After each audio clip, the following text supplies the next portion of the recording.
Neemias, capítulo de número 8. Hoje de manhã nós ouvimos a mensagem de Neemias 13. Por coincidência eu tinha me preparado para falar sobre esse texto e achei muito bom a forma como o pastor Felipe explanou o capítulo 13. Então eu decidi mudar, né? Depois eu mostro meus pontos que estão ali na agenda, muito semelhantes aos seus. E eu estou lembrando, e lembrei-me, né, hoje de manhã, enquanto ele pregava, eu falei, então vou falar sobre tabernáculos. E eu tenho uma revista aqui da Morachá nas minhas mãos, que é a melhor revista de judaísmo aqui do Brasil, patrocinada pelo Banco Safra, que é judeu. E todos os anos eles mandam para mim essa revista, e aqui tem as grandes festas, que é também um suplemento da festa dos tabernáculos, e da festa de Yom Kippur e de Rosh Hashanah. E aqui fala justamente que hoje, dia 13 e 14, amanhã, os judeus vão começar a celebrar a festa dos tabernáculos hoje à noite. Então hoje já começou Sukkot, a festa dos tabernáculos. Então a gente vai falar sobre isso. Quem me ouve pela primeira vez, não pense que nós vamos fazer a Igreja de Cristo ser judaizada. Na verdade, existe muito misticismo dentro da igreja sobre judaísmo, mas também existe o outro extremo. Quase não sabemos absolutamente nada das tradições judaicas. E porque não conhecemos as tradições judaicas, fica difícil interpretar e entender melhor o Velho Testamento. E hoje eu queria pedir a Deus a graça para que Ele nos habilite a tentar falar aquilo que já temos falado na escola de profetas. Esta é uma festa bastante misteriosa para nós, porque Jesus morreu na Páscoa. A igreja começou em Pentecostes. E tabernáculos é uma festa que ainda não se cumpriu em Cristo. Todas as festas apontavam para Cristo. Mas tabernáculos é uma festa que fala da última colheita do ano. É uma festa que para o judaísmo remete à vinda do Messias. Nós vamos falar sobre isso. Vamos ler Neemias capítulo 8, verso 13. No dia seguinte, ajuntaram-se a Esdras, o escriba, os cabeças das famílias de todo o povo, os sacerdotes e os levitas, e isto para tentarem nas palavras da lei. Acharam escrito na lei que o Senhor ordenara por intermédio de Moisés que os filhos de Israel habitassem em cabanas durante a festa do 7º mês. Que publicassem e fizessem passar pregão por todas as suas cidades em Jerusalém, dizendo, saí ao monte e trazei ramos de oliveiras, ramos de zambujeiros, ramos de murtas, ramos de palmeiras, ramos de árvores frondosas, para fazer sucó. A palavra hebraica, cabanas, como está escrito. Saiu, pois, o povo, trouxeram os ramos e fizeram para si cabanas, cada um no seu terraço. Pode ser apartamento, terraço, pode ser no quintal. E nos seus pátios e nos átrios da casa de Deus, e na praça da porta das águas, e na praça da porta de Efraim.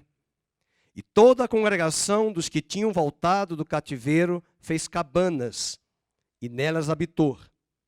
E prestem bem atenção, porque nunca fizeram assim os filhos de Israel, desde os dias de Josué, filho de Num, até aquele dia, e houve muito grande alegria.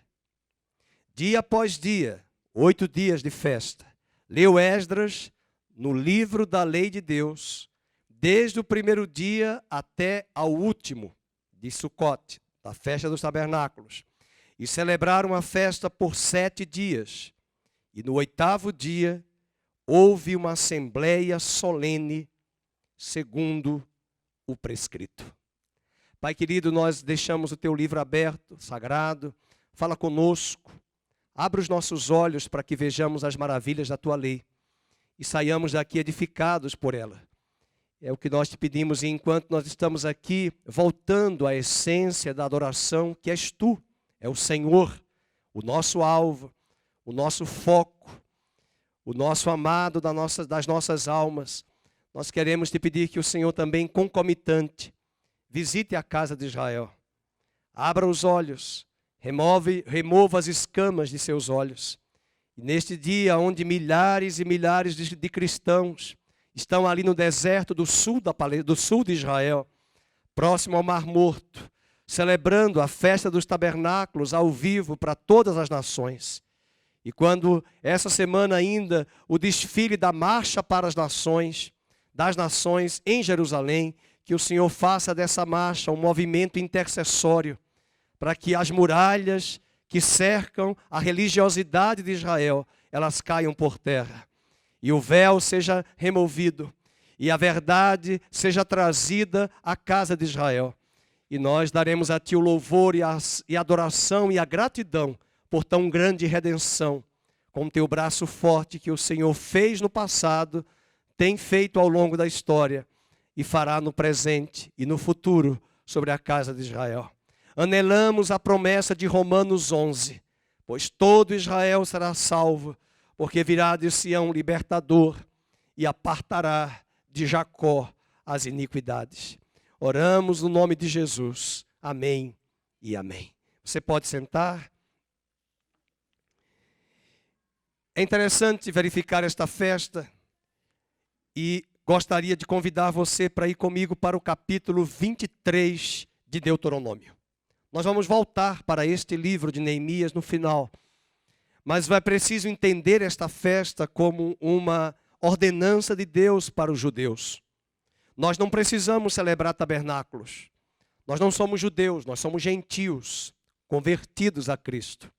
Embora nós temos muitos aqui oliveiras, carvalhos, silveiras, figueiras, famílias que possivelmente vieram de ascendência judaica, dos judeus que estavam em Portugal, na Espanha, desde o século XIV, XV, onde a rainha da Espanha quis que encontrasse um lugar para levar esses judeus para um lugar fora da Europa e fora da Península Ibérica, que formavam os países Portugal e Espanha.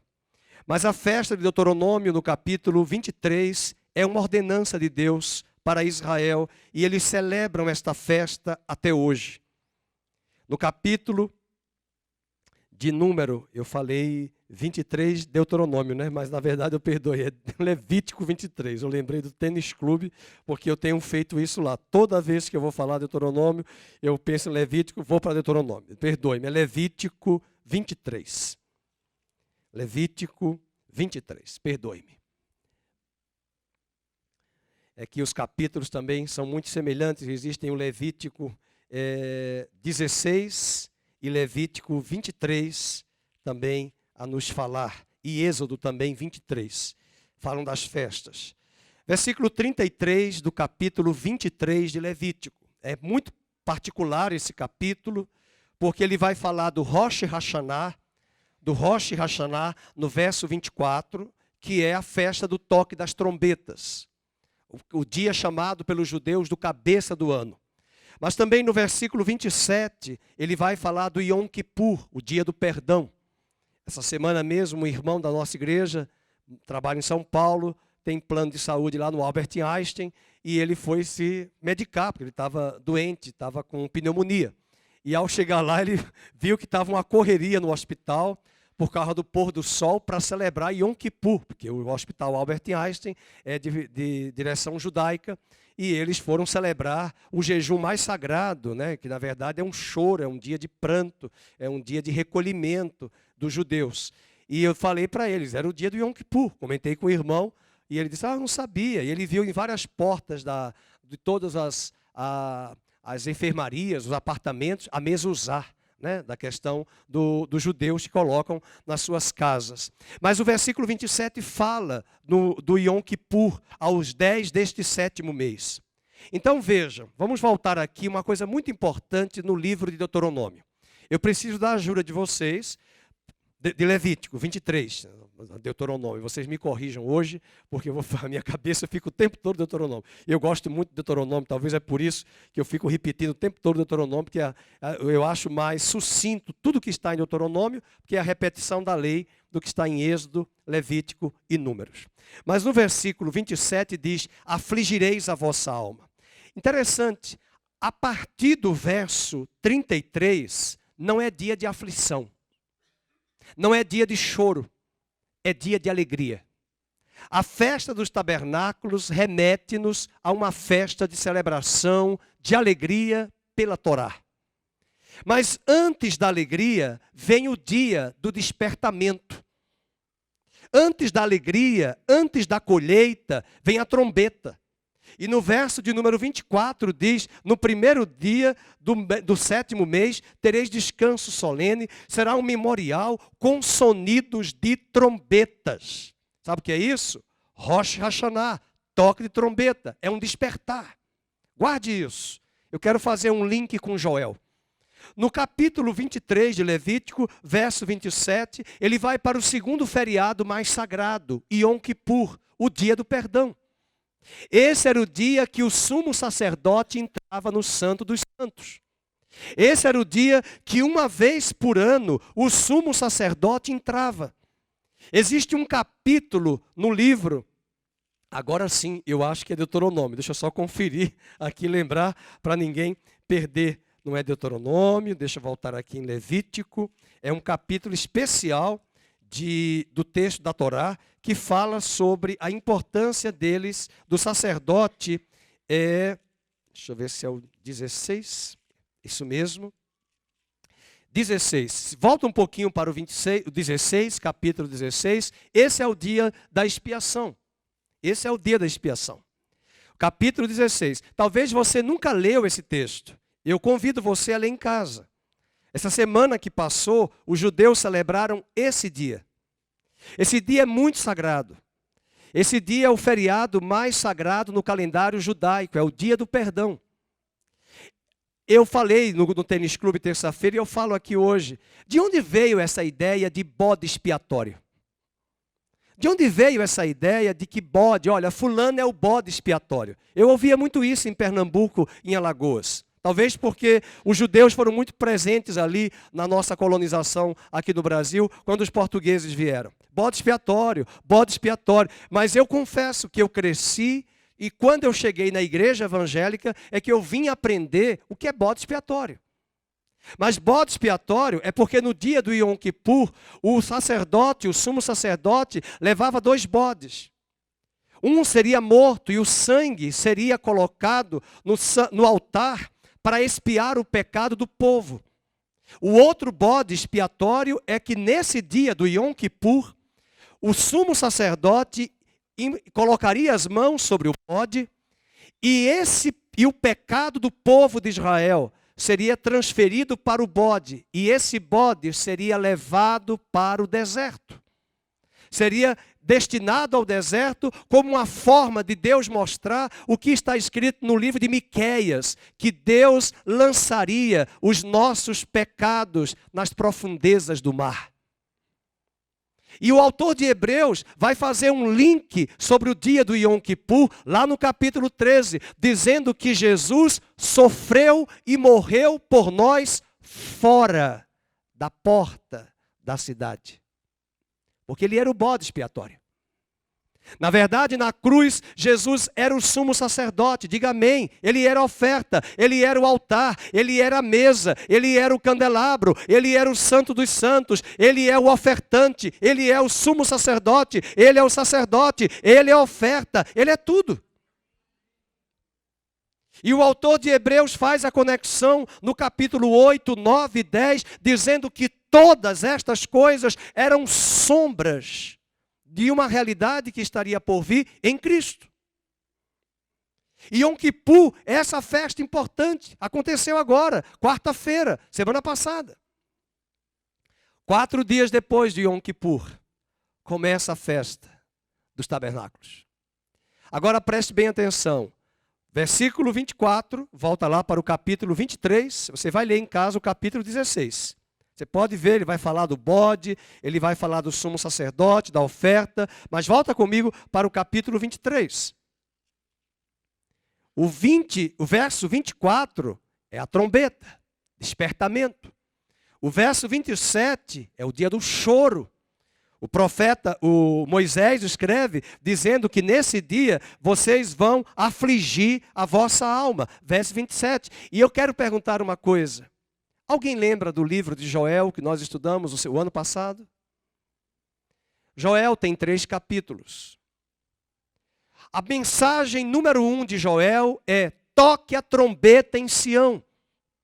Toque a trombeta para despertar as nações. A segunda mensagem de Joel é: chorem os ministros do altar. Chorem os sacerdotes. Chore o povo. Chorem os líderes. Venham para o altar e clamem: poupa o teu povo, ó Senhor. Chorem. E eu pergunto, como é que termina o livro de Joel no capítulo 3? Para quem não lembra, quem não sabe, capítulo 3 de Joel, os interessados em escatologia, é o Armagedon. É o grande dia do juízo de Deus sobre as nações. E eu estava meditando na revista Morachá essa semana, lendo o que os judeus dizem do que vai acontecer, do que eles celebram no último dia da festa. Na verdade, no penúltimo. Porque no último dia da festa é o dia do Esmirrat Torá. Mas eles dizem que na semana da festa dos tabernáculos, eles lembram de uma grande salvação que Deus fará sobre o seu povo em meio ao juízo dele sobre as nações. Então o livro de Joel parece, por providência divina, por providência divina, é uma metáfora do que acontece no 7º mês. Trombeta, expiação, arrependimento e quebrantamento, e salvação, juízo e grande colheita de almas. Esse é um ponto importante. Agora vamos pegar alguns elementos da festa dos tabernáculos. Verso 34, fala aos filhos de Israel dizendo: aos 15 dias deste mês 7º, será a festa dos tabernáculos ao Senhor por quantos dias, irmãos? 7. Vocês pensam que é só brasileiro que gosta de feriado? É só brasileiro que gosta de festa? O povo judeu é um povo festivo. Verso 35, ao primeiro dia haverá santa convocação, nenhuma obra servil fareis. Todas as vezes que você encontrar essa expressão, nenhuma obra servil fareis, quer dizer feriado. Em inglês, holiday, dia santo. Verso 36, 7 dias oferecereis ofertas queimadas ao Senhor. E aí vem o último dia da festa, vamos ler aí. Ao 8º dia, tereis santa convocação, que é o dia da Esmirrat Torá. E tereis santa convocação, e oferecereis ofertas queimadas ao Senhor. É reunião solene, nenhuma obra servil fareis. Agora, preste atenção à dica que Deus dá. Não é só aqui que aparece. Aparece em Êxodo, aparece em Levítico, aparece em Deuteronômio. E todas as vezes que o povo de Israel estava apostatado da fé, e que eles se voltavam para Deus, eles relembravam essas festas como memoriais. Há várias outras festas. Na verdade, existem mais de 7 festas embutidas, juntamente com essas 3, mas são num total de 7. Ainda tem a festa de Purim, que não está aqui, mas foi uma festa criada pelos judeus na época do cativeiro babilônico. E além disso, a festa de Hanukkah, que é a festa da dedicação, então seriam mais 2, 7 mais 2, 9. Que foi uma festa que surgiu na época do período intertestamentário, quando no ano 165 a.C., 167 a.C., Antíoco Epifânio entrou no templo, um rei pagão, e profanou o templo de Jerusalém, matando um porco. E colocando porco, um animal imundo, no altar da casa de Deus. Mas foi nessa época que a família sacerdotal tomou o templo de volta e houve um grande milagre. Com o azeite que estava lá, era suficiente apenas para um dia. E aquele azeite encontrado no templo, nos dias dos Macabeus. Macabeu quer dizer martelo. E esses Macabeus foram uma família sacerdotal que restaurou, né, e purificou o templo diante de toda essa corrupção que estava naquela época, 200 anos antes de Cristo nascer. E isso surgiu dali, essa festa chamada Hanukkah, que é a festa das luzes, também chamada festa da dedicação, porque o templo foi tomado do paganismo e dedicado ao Senhor mais uma vez. Portanto, Purim e Hanukkah não estão nas festas fixas, mas os judeus celebram-nas. Entretanto, vamos pegar aqui, por que Deus cita no verso, vamos voltar aqui para o verso 37, ele diz, são estas as festas, o quê? Fixas do Senhor, que proclamareis para santas convocações. Para oferecer ao Senhor oferta queimada, holocausto e oferta de manjares. Quando nós chegamos no número 40, ele vai nos dar uma dica sobre a festa dos tabernáculos. Ele retoma de novo, no verso 39, a festa de Sucote. Veja aí. Porém, aos 15 dias do mês, 7º, quando tiverdes recolhido os produtos da terra, por favor, marque isso aí. E eu queria olhar para você, como diz lá a cantora secular, olhe nos olhos, para fazer você lembrar que Deus não está interessado nos produtos da terra. Uma das coisas misteriosas de Deus,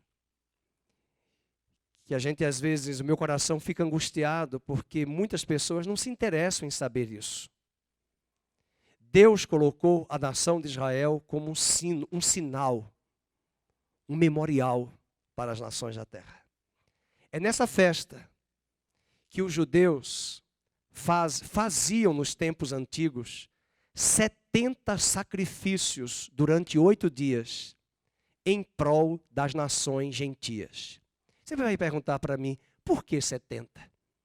Porque na tradição judaica, as famílias, os descendentes de Noé, onde vão formar Sem, Cã, Jafé, todas aquelas descendências que estão ali no livro de Gênesis, capítulo 11, se você contar, são 70 povos. E os judeus celebram na festa dos tabernáculos, naqueles tempos antigos. Hoje, eles não podem fazer sacrifícios, porque eles não têm templo. Mas eles fazem orações. E sabem por quem eles vão orar essa semana? Pelas nações da terra, na semana dos tabernáculos. E eles fazem isso por religiosidade, mas muitos deles não entendem que lá em Joel, no capítulo 3, as nações receberão juízo. E lá no Apocalipse, concomitante aos juízos, haverá uma grande colheita de Deus sobre as nações. O que eles trazem nessa semana dos tabernáculos? As ofertas de quê? Da última colheita do ano. Veja no versículo 39. Quando tiverdes recolhido os produtos da terra, celebrareis os produtos da terra, a festa do Senhor por 7 dias, ao primeiro dia e também ao 8º. Verso 40. E aqui uma descrição importante que eu vou falar ao longo da pregação. No primeiro dia tomareis para vós outros frutos de árvores formosas. Por favor, marque. Ramos de palmeiras para fazer as tendas. Eles vão fazer as refeições nas tendas. Ramos de palmeiras, ramos de árvores frondosas. É que lá não tinha coqueiro. Fosse lá no Nordeste é folha de coqueiro para fazer as cabanas, né? Aquelas casas que a gente vê no Nordeste. Os salgueiros de ribeiras. E por 7 dias eu chamo a atenção. Não é tempo de choro, não. É tempo de se alegrar. Vos alegrareis perante o Senhor vosso Deus. E diz ainda no verso 41, celebrareis esta festa como festa ao Senhor por 7 dias cada ano. Vamos ler em voz alta, a igreja. É estatuto perpétuo pelas vossas gerações. No mês 7º a celebrareis. 7 dias habitareis em tendas. Por isso que eles vão fazer as refeições nas tendas. E essas tendas que vocês podem ver, se você entrar lá no site Revista Morachá, ou entrar agora no YouTube ao vivo e colocar lá o Muro das Lamentações, eles fizeram uma tenda grande no Muro das Lamentações. E nos apartamentos onde os judeus moram hoje, até o dia 22, que é o dia que nós vamos terminar a campanha dos 52 dias de Neemias. Lembram? Nós falamos isso hoje de manhã. Os judeus fazem o café, o almoço e o jantar e qualquer lanche que eles venham a fazer dentro da tenda. Eles não podem fazer as refeições na mesa de jantar. Se mora em apartamento, é no terraço. Se mora numa casa, é no quintal. É em algum lugar fora do teto da casa. Para lembrar a eles de algo muito significativo que eu quero agora anotar com você 7 lições importantes da festa dos tabernáculos para nós. Eu vou tentar parafrasear, porque esses 7 pontos importantes, agora eu vou começar meu sermão, tá? Isso aqui foi só um pano de fundo, tá bom? É que tem gente que já está querendo ir embora, mas você tem que entender essas coisas. É por isso que não é tão fácil estudar a Bíblia, porque tem gente que diz assim, eu não entendo, mas você tem que ter esforço. Eu não aprendi a Bíblia em um dia, em um ano. Ela não vem por osmose, nem por encosto. Né? Encosta em uma pessoa ungida e vai vir todo o conhecimento bíblico. Vem não, querido. Tem que ralar neurônios. Tem que estudar. Tem que meditar. Tem que ler. Tem que orar.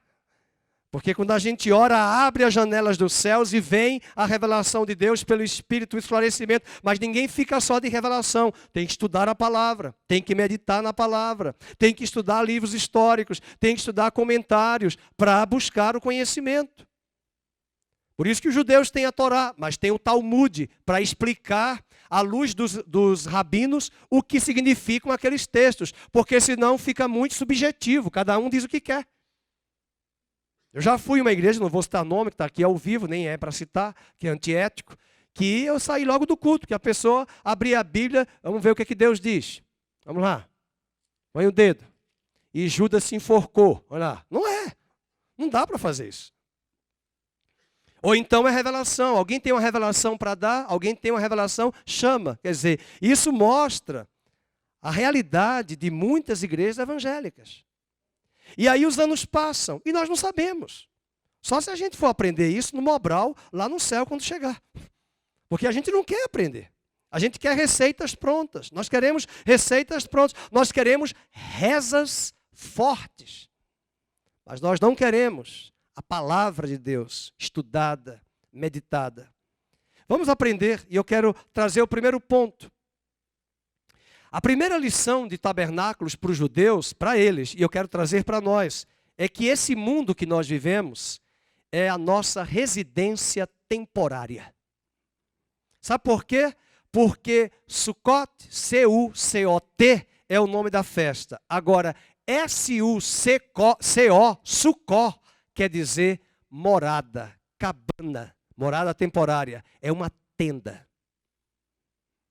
E sabe o que isso quer mostrar para nós? Que nós estamos aqui de passagem. Que essa carcaça que você está vendo aqui, isso aqui não é o Fernando Henrique. Tá bom?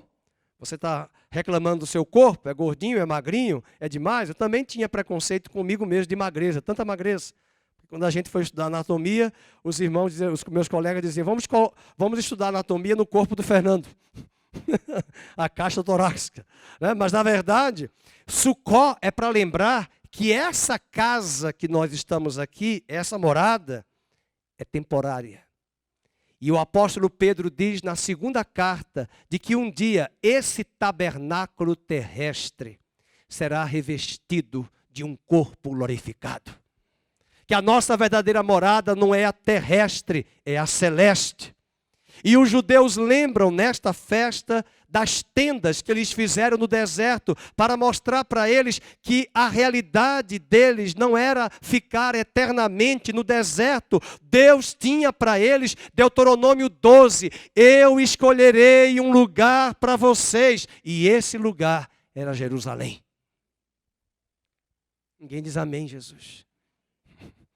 Isso é tão sério, isso é tão bonito, que quando Salomão construiu o templo em Jerusalém, igreja, não havia templo.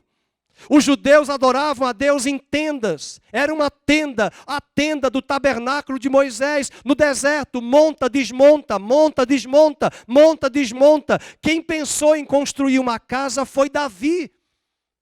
Mas Deus disse a Davi que ele não iria construir, foi Salomão que construiu. E eu quero dizer uma boa notícia para vocês. Vou mostrar para vocês agora. Quando Salomão construiu o templo, sabe o que aconteceu? No dia da dedicação do templo, era a festa dos tabernáculos. Aleluia!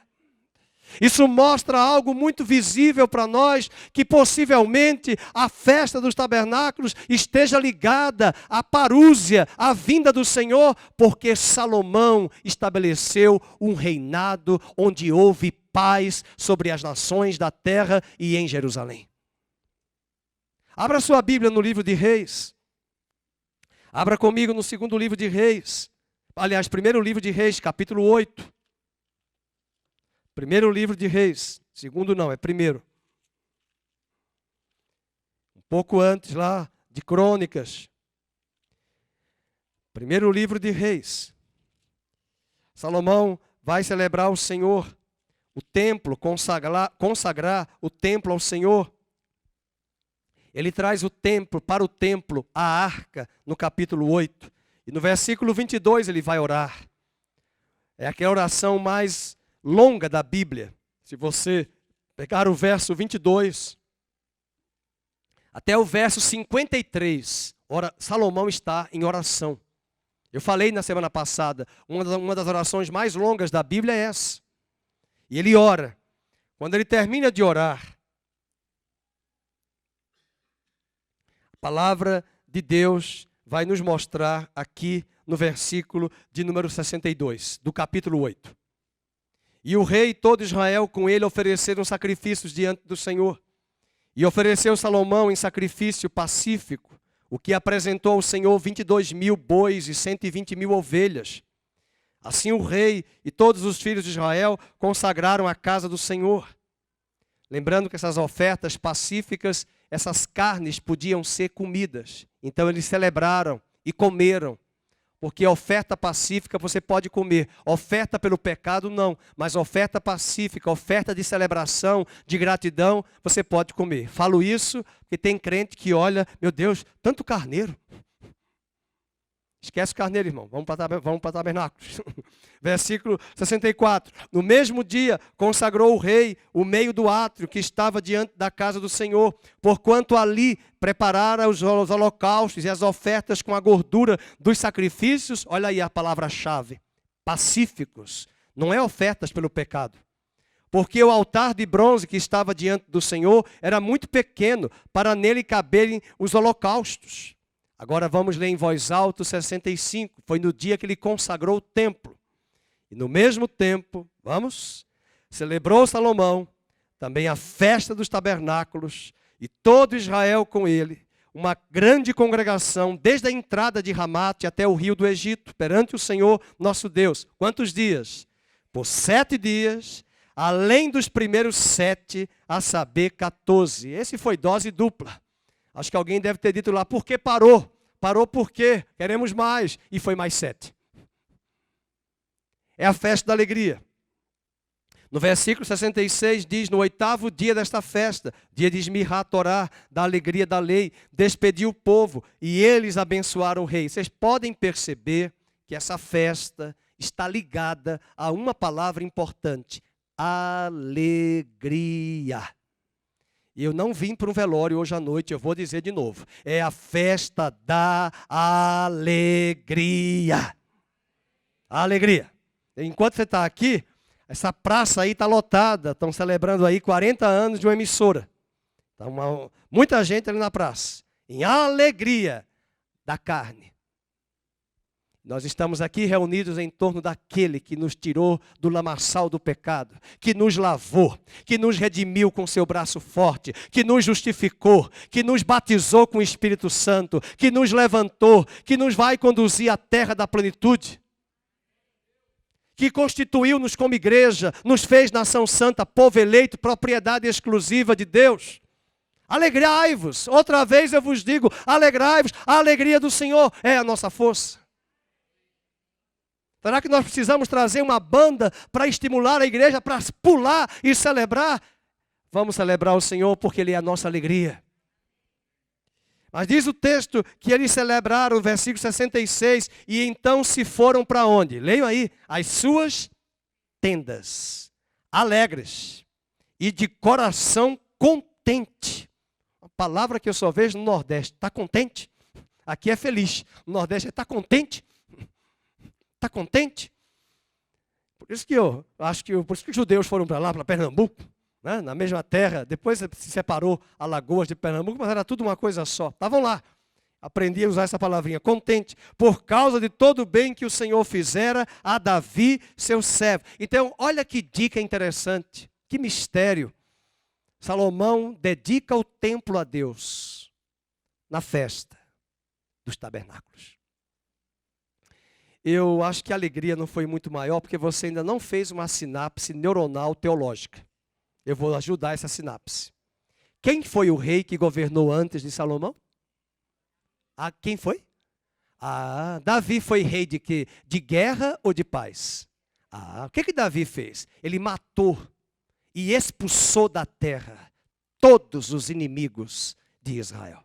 Era para ser nos dias dos juízes.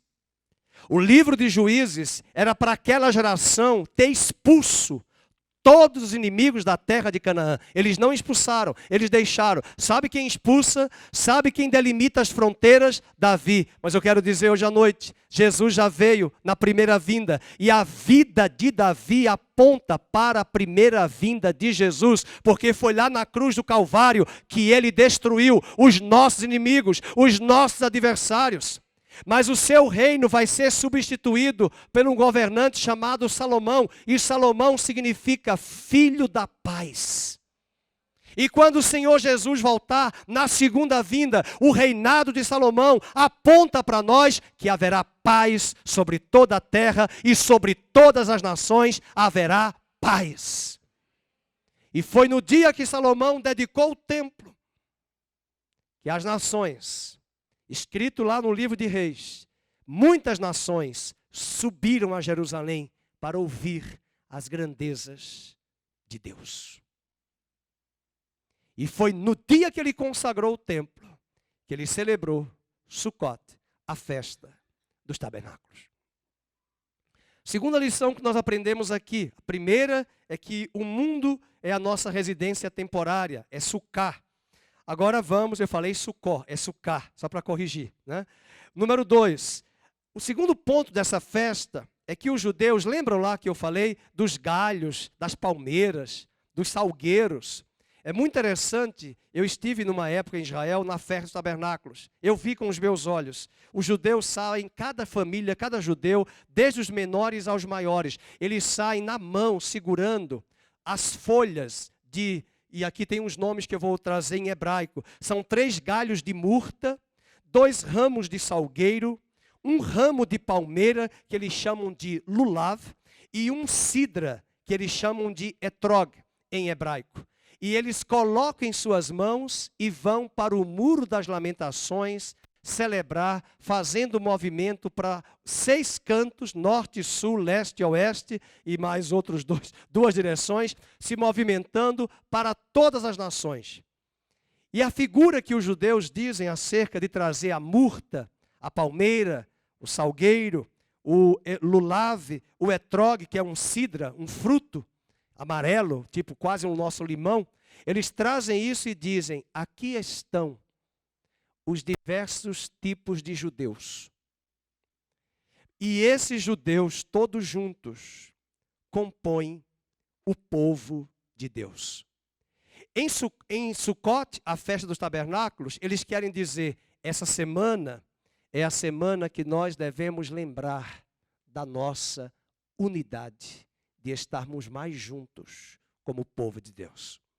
O que isso implica para nós? Que eles não sabem que em Cristo, Deus derrubou a parede de barreira de separação que havia entre os povos. E de todos os povos, judeus e gentios, Ele constituiu um só povo, em um só corpo, unidos pelo seu Espírito, a igreja. E eu estava meditando, não dá para entrar aqui em detalhes, na revista deixa muito mais claro, mas é um assunto muito emblemático. Mas ele vai falar, por exemplo, para o judeu, o que é o etrog, que é a cidra? Uma planta, né? Esse etrog, ele diz, é o judeu que ama a Torá e que pratica. Mas o que é o lulav? É o judeu que ama a Torá, mas não tem prática. O que é o ramo de palmeira? E eles vão explicando, cada um deles é o judeu que não ama a Torá e não pratica. E eu fiquei pensando, quantos na igreja são semelhantes a esses 4 tipos de judeus que eles celebram nessas palmeiras, salgueiros, mostrando na igreja os que são compromissados, os que não querem compromisso, os que só querem receber bênção. Mas, na perspectiva do judaísmo, na festa dos tabernáculos, isso mostra que, não importando a atitude de cada um, Deus gosta e tem prazer de ver a sua família unida. Como foi dito aqui hoje pelo pastor Aníbal. Ó, quão bom e agradável é que os irmãos estejam em união. Posso ouvir um amém? E eles dizem aqui, eu coloquei, eles chamam, e aqui olha que interessante, não dá para falar de todas as plantas, mas eles dizem, na tradição judaica, perguntaram a um rabino, o que é um etrog? E esse rabino disse, é uma fruta atormentada. Atormentada? Eles perguntaram, mas ele disse, é a única fruta que permanece o ano todo na árvore, independente do clima. Mas mais ainda, etrog, diz o rabino, é uma figura das pessoas do reino de Deus mais talentosas, mais frutíferas, e são essas que serão acossadas pelas labutas e pelas dificuldades. Um rabino falou isso. E eu lembrei de um provérbio muito popular que a gente conhece no Brasil. Só se atira pedras em mangas maduras. O etrog é uma das plantas que eles seguram na festa dos tabernáculos e eles dizem, o etrog é o judeu que ama a Torá, ama a palavra e que pratica. E eu queria dizer hoje à noite para você, não se deixe abater se você tem sido perseguido, porque o livro de Atos diz que aqueles que amam ao Senhor e querem viver piedosamente com Cristo, padecerão perseguições e tribulações. Seja um etrog, mas não despreze os imaturos. E na festa dos tabernáculos, eles juntam todos os ramos e dizem, todos nós estamos unidos pela mesma causa. Vamos agora para o terceiro aspecto da Torá, da festa dos tabernáculos, a centralidade do estudo da Torá. Digam isso comigo, a centralidade do estudo da Torá. Vamos abrir as nossas Bíblias no livro de Esdras, livro de Neemias, perdoe-me, capítulo de número 8. Eles vão celebrar essa festa dos tabernáculos, Neemias, capítulo 8. E no capítulo 8, o que é citado aqui nesse texto? Porque é a semana que muitos judeus sobem a Jerusalém, subiam naquela época, para aproveitar os 8 dias e ficarem, sabe aonde? Aos pés dos melhores escribas, para estudar a Torá. E eles subiam a Jerusalém de ano em ano. Vocês lembram quando Jesus foi para uma festa com a família dele? Aonde ele ficou? Porque a Maria e José se perderam deles. Ele ficou aonde? Conversando com quem? Com os doutores da lei. Era a festa de Páscoa. Mas os judeus tinham a obrigação de subir Páscoa, Pentecostes e Tabernáculos. E os judeus que moravam longe, na Galileia, aproveitavam para subir a Jerusalém. E quando chegavam ali em Jerusalém, vamos estudar. E durante esses dias, essa semana, os judeus vão finalizar o estudo da Torá. Mas vamos pegar aqui o capítulo 8, verso 1. Vamos ver o que eles fizeram. Versículo 2. E Esdras, o sacerdote, trouxe a lei perante a congregação, tanto de homens como de mulheres, todos os que eram capazes de entender o que ouviam. E era o 1º dia do 7º mês, Rosh Hashanah. E leu no livro diante da praça, que está à fronteira à porta das águas. Versículo 5, vamos lá? Esdras abriu o livro à vista de todo o povo. Versículo 3, a última frase do 3. E todo o povo tinha os ouvidos atentos aos cantores gospel. E todo o povo tinha os ouvidos atentos aos shows dentro das igrejas. É isso aí? Não. Está escrito que estavam todos atentos ao livro da lei. Meus irmãos, está sendo filmado, mas eu não vou entrar em detalhes, mas o meu coração hoje amanheceu apertado. E os irmãos devem pensar, por quê? Do feriado de ontem, da prática da nossa nação, e eu tive que ouvir de várias pessoas hoje no jornal, ao vivo, falando, eu tenho bastante fé. Mas fé em ídolos, fé em imagens. Mas a nossa fé não está firmada em homens. A nossa fé está firmada em um homem perfeito que é Cristo. E Cristo e a sua palavra são um só. Estamos firmados na palavra.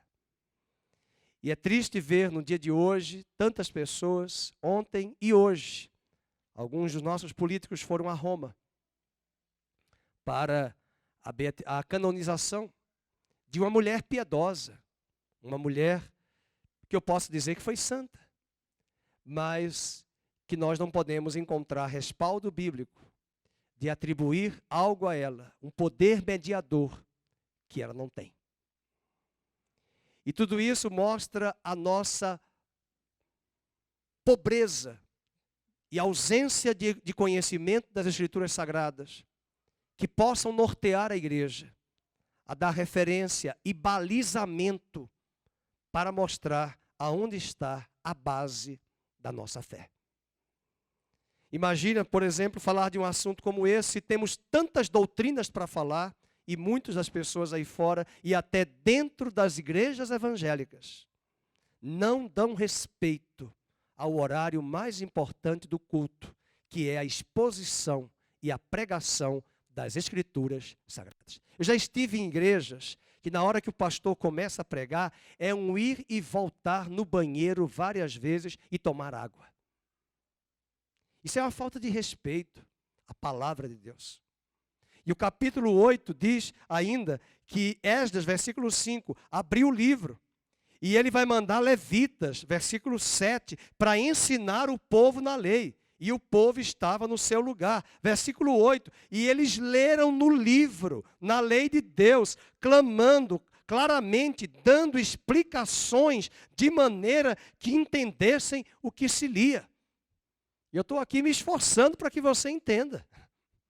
Eu estou aqui explanando para que você conheça e aprofunde o entendimento, porque nós vamos ver agora que eles vão celebrar tabernáculos e uma coisa importante, eles vão chorar de alegria.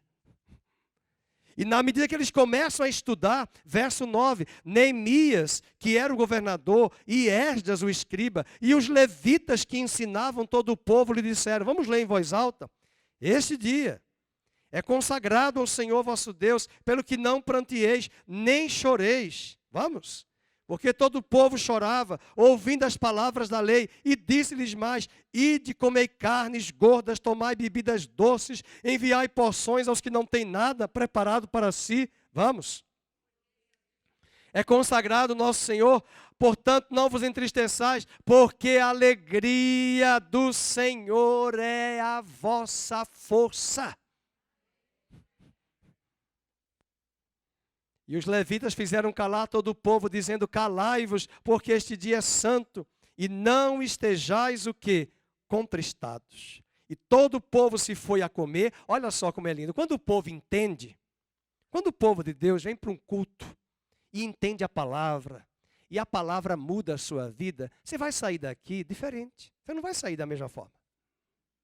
Dá uma lida o que aconteceu agora. Por que eles foram comer, se alegrar, beber? Não é beber de ficar bêbado não, tá? É beber um vinho, um suco de uva e celebrar, com limites. E tem gente que gosta de olhar a Bíblia, olha, a Bíblia mandou beber. Verso 12. E regozijar-se grandemente. Agora vejam, por quê? Vamos ler. Verso 12. Porque tinham, eu acho que ninguém está acompanhando, porque tinham entendido as palavras que lhes foram. Agora, olha que mistério. O que é que eles vão celebrar agora? Vamos ver? Agora sim, eles vão celebrar com profundidade. Versículo 13, vamos? No dia seguinte, ajuntaram-se a Esdras, o escriba, os cabeças das famílias de todo o povo, os sacerdotes e os levitas, verso 14, e acharam escrito na lei que o Senhor ordenara por intermédio de Moisés, que os filhos de Israel habitassem em cabanas durante a festa do 7º mês.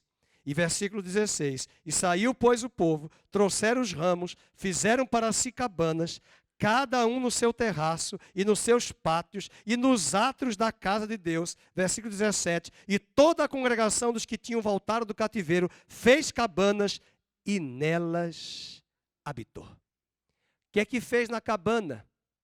Ficou lá no Igluim. Na minha época de infância tinha um hotel chamado Igluim, residencial Igluim. Vai ficar em cabana não. Você não vai para o Polo Norte, Polo Sul, não. Você vai fazer, sabe o que nas cabanas? Dá uma lida no verso 18. Dia, vamos? Após dia, leu Esdras no livro da lei de Deus, desde o primeiro dia até o último, e agora? E celebraram uma festa por 7 dias, e no 8º dia houve uma assembleia solene, segundo o prescrito. Meus irmãos, eles terminaram de restaurar os muros, celebraram tabernáculos. Sabe o que o pastor Felipe falou hoje de manhã? Você estava aqui? Os muros estão em processo de restauração, mas os muros da igreja falam da nossa vida. Deus está fazendo uma obra na sua vida. Quando essa obra terminar totalmente na igreja, na terra, Ele voltará. Quando a obra estiver madura, completa, Ele voltará. Ora, mas Ele voltará, mas para os judeus, Ele vai voltar na festa dos tabernáculos. Para mostrar o quê? Que agora deixemos as tendas e vamos para o templo. Isso lá em Jerusalém, mas para nós, deixemos essa morada temporária e habitaremos para sempre com o Senhor por toda a eternidade. Ele é o nosso templo, Ele é a nossa casa, Ele é o nosso oikos, a nossa morada em grego. Vamos para o 4º ponto, a 4ª lição que aprendemos aqui em Sucote. Sabe que eles gostam das tendas, das cabanas? É a 4ª lição. Eles amam receber visitas durante o Sucote para a celebração. E a festa dos tabernáculos, na cultura judaica, é o encontro dos céus com a terra. E uma das coisas que Deus ama foi aquilo que o pastor Aníbal disse. Deus ama a comunhão entre irmãos. E aonde Deus está, onde os irmãos habitam em comunhão. E os judeus fazem questão nesta semana de convidar pessoas para fazerem as refeições com eles nas tendas. Para fazerem as refeições. Isso mostra da celebração, da comunhão e do relacionamento. Esse é o 4º ponto. Vamos para o 5º ponto. Eles interessam-se nesse período da festa dos tabernáculos por toda a humanidade. Pode anotar aí o 5º ponto. Eles interessam-se por toda a humanidade. E sabe o que é que eles fazem nessa semana também? Eles leem alguns textos de Ezequiel e de Zacarias.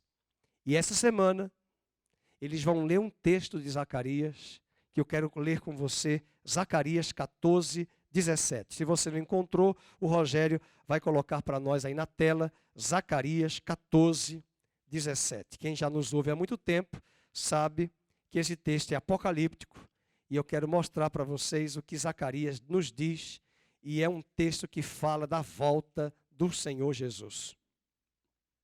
Olha o versículo 9. Antes de ler o 17, coloca aí o 9. O Senhor será rei sobre toda a terra, e naquele dia um só será o Senhor, e um só será o seu nome. Olha Zacarias 14, 4. E naquele dia estarão seus pés, onde nós estivemos agora, sobre o monte das oliveiras, que está de onde? Amém, queridos? Qual foi o lugar que Jesus foi visto pela última vez antes de subir aos céus? No Monte das Oliveiras. Atos capítulo 1 diz isso. Os discípulos ficaram assim olhando. E 2 anjos levaram Jesus à eternidade. E os anjos disseram: varões galileus, por que vocês estão olhando para esse homem? Eu vos asseguro que ele há de voltar, assim como para o céu o vistes subir. E Lucas diz que eles saíram do Monte das Oliveiras e foram para Jerusalém. Isso mostra que Jesus, quando voltar, como os anjos disseram, ele há de voltar, como para o céu o viste subir. E Zacarias está dizendo que ele vai voltar e vai colocar os pés no Monte das Oliveiras. E diz o texto, ainda, no mesmo capítulo 14, vamos agora para o 17. E se alguma das famílias da terra não subir a Jerusalém para adorar o Rei, o Senhor dos Exércitos, não virá sobre ela a chuva. E é nessa semana que os judeus oram e fazem 70 orações pelas nações. Porque lá nos tempos bíblicos, eles tinham templo. O que eles faziam? 70 sacrifícios. Aí alguém pergunta a um rabino, por que 70? Porque no livro de Gênesis, capítulo 11, quando Noé saiu do dilúvio, Sem, Cã e Jafé vão gerar as nações que vão compor ali os povos.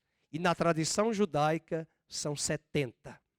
Para lembrar que essa terra que nós moramos hoje veio de um repovoamento da família de Noé, que gerou 70 nações. Isso é muito importante porque os judeus nesta semana oram pelas nações para que naquele dia, quando o Senhor voltar, elas não recebam o juízo de Deus, mas elas possam ser abraçadas pela grande salvação que o Senhor também quer destinar para elas. Percebam que eles não são convertidos ainda, mas na tradição da festa deles, parece que já está embutida a escatologia cristã que nós cremos, que as nações serão alertadas por Deus em breve, ou ao longo desses anos já estão sendo alertadas pelos juízos que virão no livro do Apocalipse. E é por isso que aquele mapa está ali. E é por isso que eu gosto daquela canção de Apocalipse 15. Ó Rei das Nações, quem não temerá, quem não glorificará teu nome? Ó Rei das Nações, quem não te louvará? E a segunda parte da música está lá no Apocalipse. Todas as nações virão e adorarão diante de ti. Olha agora o que eles cantam. Pois os teus atos de justiça se fizeram manifestos. Mas é isso que eles estão dizendo. Que as nações que eles oram é para que estas nações não recebam juízo. Mas Apocalipse diz que quando os juízos vierem, haverá arrependimento, haverá colheita, haverá salvação e haverá também apostasia. Muitas não subirão. E o versículo 16 ainda diz, e todas as nações que vieram contra Jerusalém subirão de ano em ano para adorar o Rei, o Senhor dos Exércitos e para celebrar a festa dos tabernáculos. Sexto e último ponto, sexto e sétimo, faltam mais 2. Sexto e o sétimo. E a festa dos tabernáculos também uma festa de reverência e amor a Deus. Eu li na revista Morachá, me deixou até triste. Realmente é verdade isso. Os judeus valorizam em demasia os 2 feriados do mês 7. Vamos lembrar quais são os 2? Rosh Hashanah, Ano Novo. Quem é que não quer celebrar Ano Novo? Sim, todo mundo quer.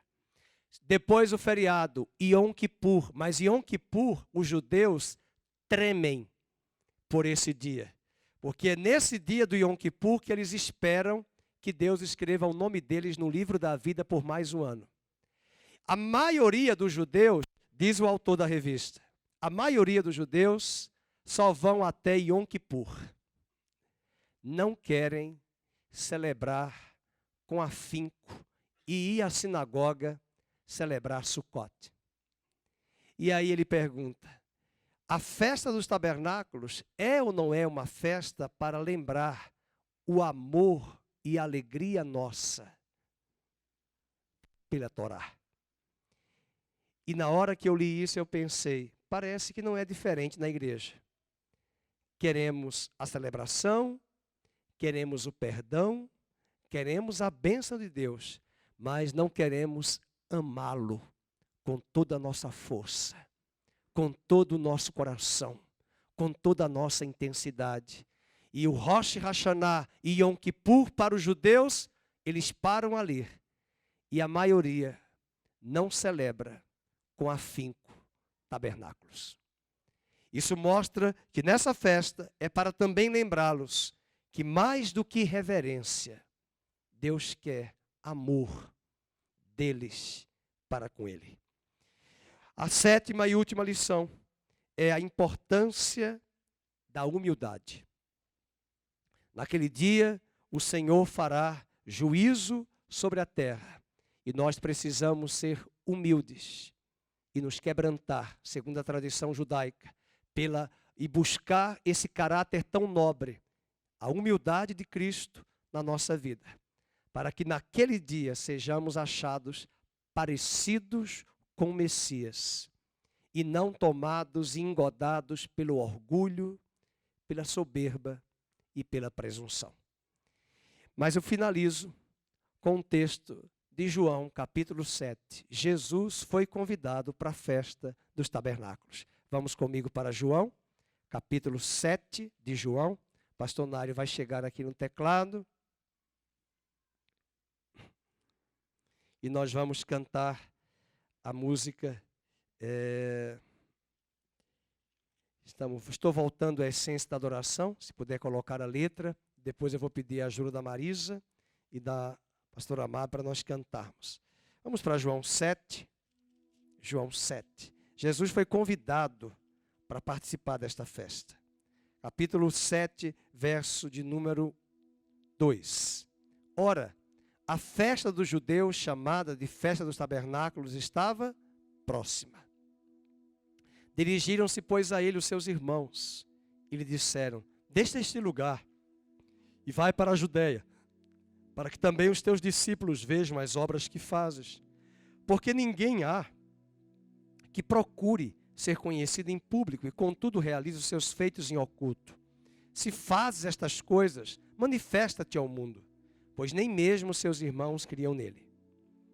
E disse-lhes, pois, Jesus: o meu tempo ainda não chegou, mas o vosso sempre está presente. Não pode o mundo odiar-vos, mas a mim me odeia, porque eu dou testemunho a seu respeito de que as suas obras são más. Subi vós outros à festa. Eu, por enquanto, não subo, porque o meu tempo ainda não está cumprido. Verso 10. Mas depois que seus irmãos subiram para a festa, então subiu ele também. Vamos ler? Não publicamente, mas em oculto. Os judeus procuravam na festa e perguntavam: onde estará ele? E ele estava na festa fazendo algo que os escribas faziam. Verso 14. Corria já em meio à festa. O que é que Jesus fazia? E subiu ao templo e ensinava. E até alguns disseram: como é que ele sabe estas letras? Verso 15. Sem ter estudado. Mas ele era a própria Torá. Ele era a própria palavra viva. E já no finalzinho do capítulo 7, verso 37, diz, vamos ler? E no último dia, que é o dia do Esmirrat Torá, o dia em que eles tomam a Torá e saem com a Torá nas mãos, andando nas ruas, celebrando a finalização da leitura da Torá, diz, o grande dia da festa, vamos ler. Levantou-se Jesus e exclamou: se alguém tem sede, venha a mim e beba. Quem crê em mim, como diz a Escritura, do seu interior fluirão rios de águas vivas. Aleluia. Meus queridos, Jesus falou no último dia da festa, olhando para uma possível procissão. Naquela época, nós estivemos agora em Israel e passamos ali pelo tanque de Siloé. Fomos no tanque de Betesda. Mas no tanque de Siloé, Siló, que significa o enviado, havia uma procissão na época de Jesus, onde eles pegavam um vaso de ouro e traziam águas do tanque de Siloé para despejar, colocar, derramar no altar do templo de Jerusalém. Era uma procissão que eles faziam ano após ano. Hoje não existe mais, porque os judeus não têm templo. Mas é muito particular Jesus ter dito isso no último dia. Talvez ele queria dizer: olha, vocês querem buscar destas águas? De onde vocês trouxeram estas águas? Do tanque de Siloé. Quem sabe ele pode ter dito nas entrelinhas: eu sou Siloé, eu sou enviado por Deus. Estas águas do tanque de Siloé remetem a mim mesmo. Ele havia dito à mulher samaritana que se ela recebesse da água que ele tinha para dar a ela, ele formaria dentro dela um poço que jorraria água continuamente. E agora ele diz: aquele que crê em mim, no último dia da festa, ele vai transbordar, e estas águas vivas vão fluir, e tirareis águas vivas das fontes da salvação. Mas Jesus é a nossa fonte, e porque estamos ligados à videira verdadeira, não apenas as águas vivas, mas também a palavra viva revelada flui do nosso coração. E muitas vezes, olhando para esse cenário, nós vamos perceber que os judeus estavam presos à tradição religiosa, mas seus olhos não estavam ainda entendendo e compreendendo que todos aqueles rituais apontavam para aquele que estava ali diante dele, o Messias. E hoje eu quero deixar bem claro: ele morreu na Páscoa. Ele derramou o Espírito Santo na festa de Pentecostes. Ali começou a igreja. Era a primeira colheita do ano em Pentecostes. Geralmente é em maio. Mas no mês 7, que seria o nosso setembro e outubro, era a última colheita do ano. E talvez Tabernáculos nos remete a algo muito maior, que está em Tiago, capítulo 5, verso 7. Que o lavrador anseia os frutos das primeiras chuvas e das últimas chuvas. As primeiras chuvas foram derramadas em Pentecostes. Nós estamos aguardando as últimas chuvas, chamadas serôdias, do Espírito. E quando elas vierem, não tenham dúvidas, haverá uma grande colheita de almas. Porque em Tabernáculos é uma grande colheita da agricultura para serem entregues a Deus. Mas tudo é simbólico para nos remeter que naquele dia o que Deus vai colher não é trigo, nem azeitona, nem vinho e nem cevada. Ele vai colher os meus familiares, os seus familiares, os nossos amigos, os nossos irmãos de parentesco e muito mais, as nações da terra. Fiquemos de pé.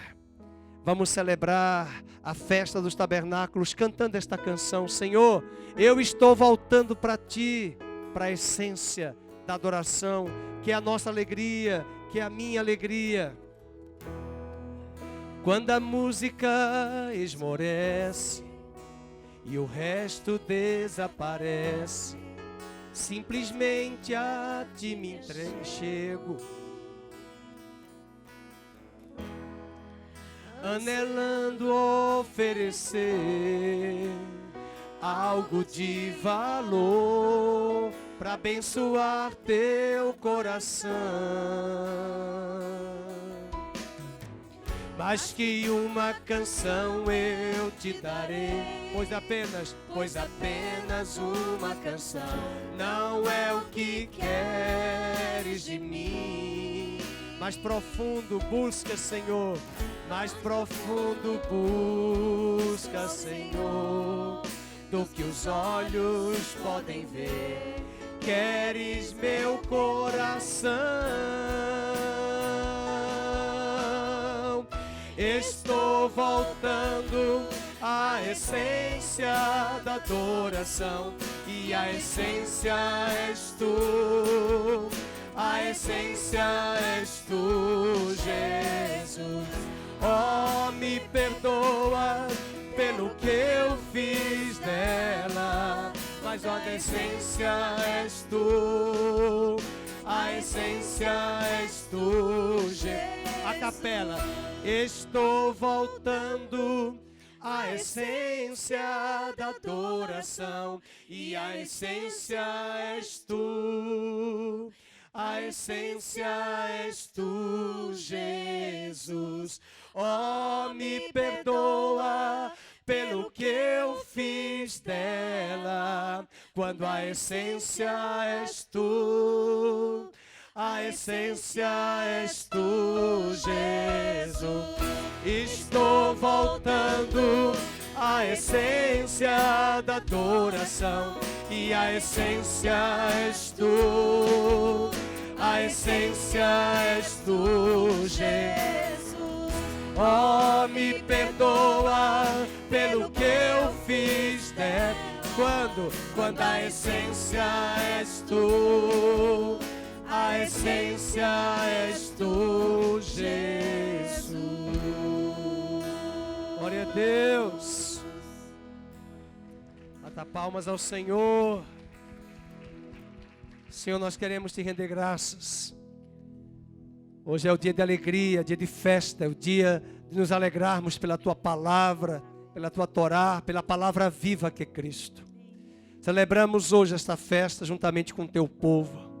E oramos para que, assim como os judeus convidam pessoas para se assentarem às mesas com eles, para assim como eles oram por todas as nações nesta semana, como igreja nós oramos pelas nações, oramos pela nossa família, oramos pela nossa casa, oramos pelos nossos familiares, oramos para que o Senhor quebrante os seus corações e traga a eles o arrependimento.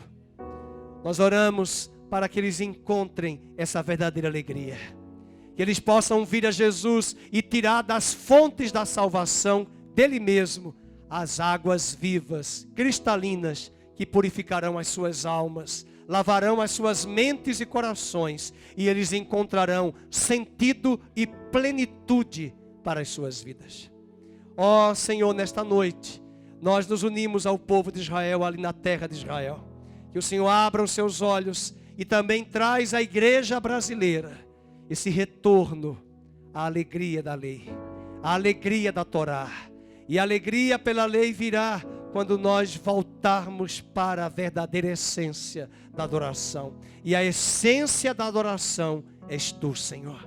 E que o amor de Deus, a graça bendita de Cristo e a doce consolação do Espírito Santo permaneçam sobre todos, agora e sempre, no nome de Jesus. Amém e amém.